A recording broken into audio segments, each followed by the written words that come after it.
Happy Wednesday po sa ating lahat. Ako si Benison Estareja. Sa ngayon po patuloy pa rin ang generally fair weather conditions sa malaking bahagi ng bansa dahil pa rin yan sa dalawang weather systems. Una na dyan ay ang ridge or extension ng high pressure area na nandun po sa may North Pacific Ocean at nag-extend dito sa may northern and central Luzon na siya nagdadala po ng generally maaliwalas na kalangitan at maliit na tsansa ng mga pag-ulan.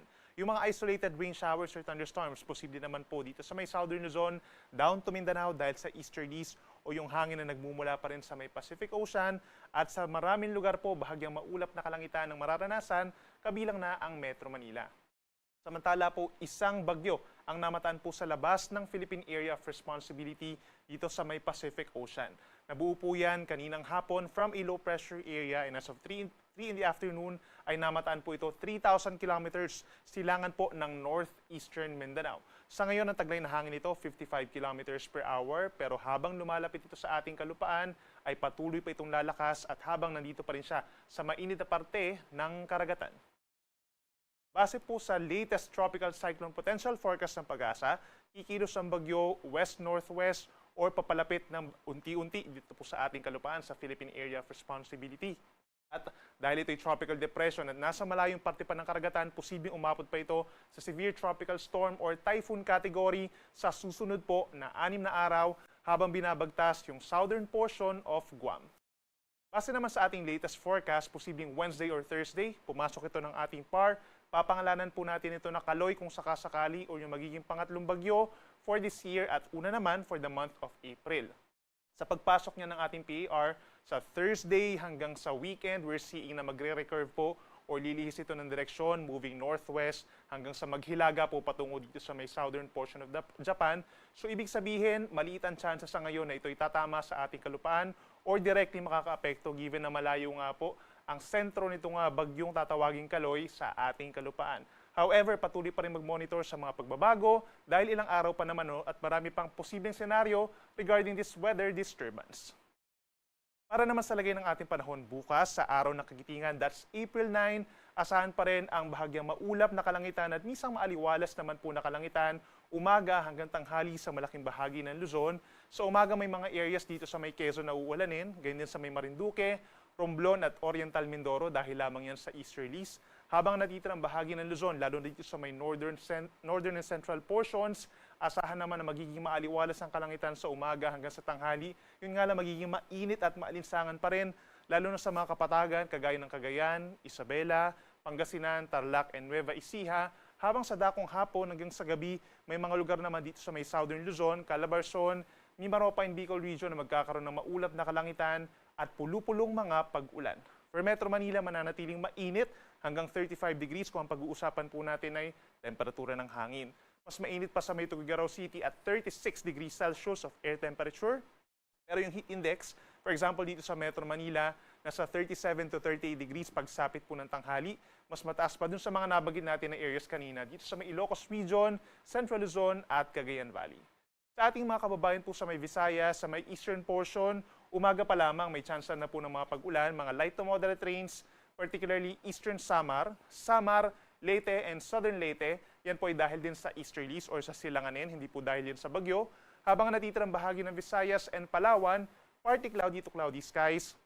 May chance din po ng mga pulupulong mga pag-ulan or pagkidlat pagkulog, lalo na sa dakong hapon, dito po sa may southern portion of Negros Island Region, southern Cebu, at bahagi ng Bohol. For Metro Cebu, hanggang 32 degrees ang air temperature, mas mainit sa may Puerto Princesa at 33 degrees, pero in terms of heat index or yung nararamdamang init ng katawan, pinakamainit po dito sa may Iloilo, sa may Capiz, Aklan, hanggang dun po sa may Samar Island, sa may Northern Samar, hanggang 40 degrees po ang posibleng maramdamang init. Habang dito sa Mindanao, magpapatuloy pa rin ang bahagyang maulap at minsan maulap na kalangitan, lalo na po sa may Dinagat Islands and Surigao del Norte, bunsod po yan ng easterlies. Habang natitirang bahagi, may chance rin ng mga pulupulong pag-ulan at pagkidlat pagkulog. Hindi po yan tuloy-tuloy, lalo na po sa dakong hapon hanggang sa gabi.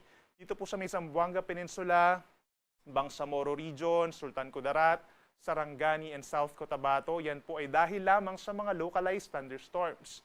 Sa may Zamboanga City, yung air temperature 33 degrees Celsius.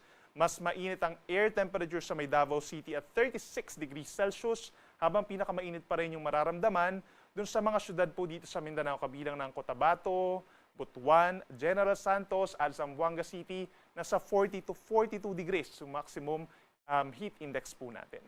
Para naman sa lagay ng ating karagatan hanggang sa weekend, wala tayong aasahang gale warning or banta sa mga delikadong alon dahil we're seeing pa rin naman na malayo pa rin sa ating kalupaan yung papalapit po na bagyo.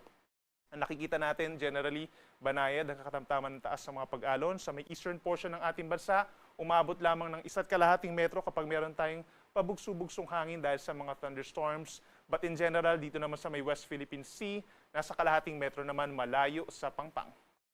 At para sa lagay ng ating panahon, simula po sa Friday hanggang sa matapos sa yung weekend sa April 12, we'll seeing pa rin po na magiging mainit at maalinsangan sa malaking bahagi pa rin ng bansa. At nandyan pa rin yung mababang tsansa ng ulan kung dito sa may Luzon, magiging maaraw halos sa buong maghapon. No? At we're seeing naman dito sa parting Eastern Visayas at sa Mindanao, may tsansa pa rin ng kaulapan at mga minsang pag-uulan. So for Luzon, aasahan pa rin sa Metro Manila, for example, at mga nearby areas, 34 degrees yung posibleng init ng hangin. Sa may Baguio City, presko pa rin po at ideal pa rin sa pamamasyal. 15 to 25 degrees ang temperatura. Habang sa may Legazpi City naman, magiging ideal pa rin at masisilayan pa rin ng Bulkang Mayon even though dapat malayo po, no? Dahil meron pa rin tayong alert level hanggang 33 degrees ang init. Sa ating mga kababayan po sa Visayas at mga mamamasyal din po doon, no? Very ideal din po yung magiging bakasyon po ninyo over this Friday hanggang Sunday dahil we're seeing na partly cloudy to cloudy skies pa rin. Magiging maaraw in general sa umaga hanggang sa tanghali. But then sa dakong tanghali po, make sure na hydrated tayo, uminom ng maraming tubig. At kung meron tayong outdoor activities, kung lalabas po tayo, may dala tayong payong, sombrero or pamaypay para iwas heat stroke. Pinakamainit sa may Visayas, sa may Iloilo, 33 degrees Celsius. Habang dito na sa may Tacloban at sa may Metro Cebu, 31 to 32 degrees ang pinakamainit na temperatura. Habang sa Mindanao, we're seeing pa rin po na partly cloudy skies in general sa malaking bahagi, umaga hanggang hapon, and then sa hapon hanggang sa gabi may tsansa po ng mga kaulapan at mga pulupulong pag-ulan or pagkidlat pagkulog. Again, walang kinalaman ito dun sa papasok po na bagyo sa ating PAR. Pinakamainit dito sa may Metro Davao in terms of air temperature at 35 degrees Celsius. Mas mainit pa yung ating mararamdaman, no? At inuulit natin yung mga syudad po dito sa Mindanao magiging mainit at malinsangan din pagsapit ng hapon. Ang ating sunset, 6:09 ng gabi mamaya at ang sunrise bukas ay 5:47 ng umaga. Yung mga latest mula dito sa Weather Forecasting Center ng Pag-asa, ako muli si Benison Estareja na nagsasabing sa anumang panahon, Pag-asa, magandang solusyon.